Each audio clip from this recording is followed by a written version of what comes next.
Welcome back to the show. Let's dive into some of the latest surveys when we talk about Canadians and their spending habits and what they're looking forward to spending over the summer months. Many of us sort of open up the purse strings, right? We get excited. It's beautiful weather. We make plans to get away and enjoy some great vacation time, but we still have to consider our budgets. And joining me today is Andre Bolduc. He is the Senior Vice President of BDO Debt Solutions and also a licensed insolvency trustee. Welcome back to the show, Andre. And yeah, let's talk about some of the latest numbers. What are you seeing in some of the latest surveys?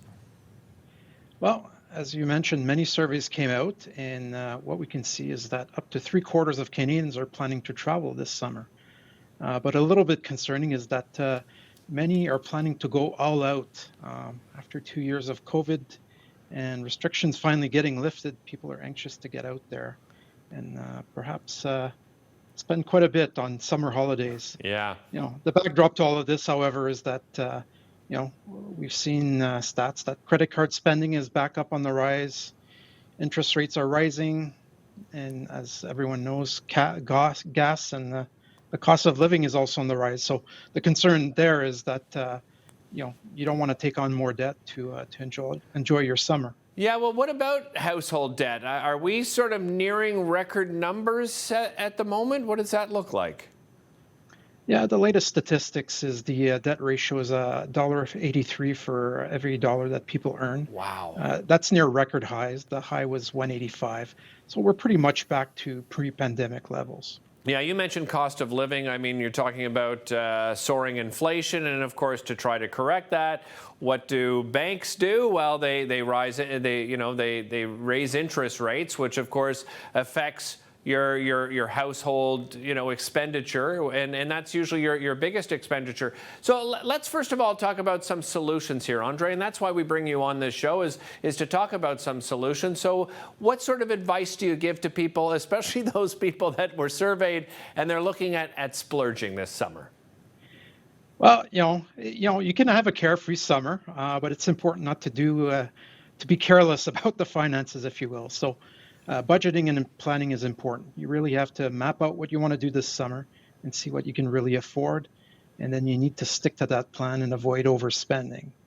When we talk about overspending, what's important to do is, don't forget about all the stuff you're going to do at home, whether it be barbecues, parties, get-togethers. Those cost money. People may want to focus on lower cost activities that are local. It's surprising how many great beaches we have in Ontario, for example. You don't always need to go away out of the country. Right. I know that a tool I like to use if you're going to book flights is book them on off-peak times. Google Flight is something I like to use. You can play around with departure dates and you can spot the best deals. Same thing for hotels. There's never been more tools, whether it be Agoda, Booking.com, Airbnb, to find good rates. If you're going to stay in the same spot for a long time, you can consider renting an apartment at a better rate, using the local grocery store and preparing some of your own meals, which will help you to manage food costs, because those can go up quite quickly. Oh, yeah, especially depending on where you're going. There's no doubt about that. That's sometimes a fairly high cost. Like sometimes you spend more on food than an Airbnb in a day. I mean, let's be honest, depending on where you are in the world. What about debt solutions that are out there, Andre? When should people go and see an expert like yourself?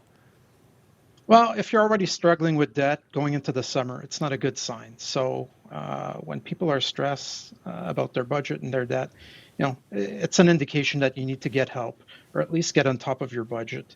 And someone like me, a licensed insolvency trustee, that's what we do. We meet with people. The initial consultation is free. And we look at what your debt makeup looks like and what the solutions are. Sometimes people just need a nudge or a bit of help with their budget. We can do that. We do a budget with you. But sometimes they have to take further steps, like a consumer proposal or making a deal with their creditors, right? Or looking at creative ways of refinancing. You often hear of bankruptcy as well, but that's a bit more drastic, and people tend to do proposals or workouts. Well, that's, yeah, and people panic when they hear that word bankruptcy. And of course, as you just described, there are many other solutions before you have to get to that, to bankruptcy. Andre, always a pleasure having you on the show. Thanks so much for joining us, and thanks for watching. See you next time.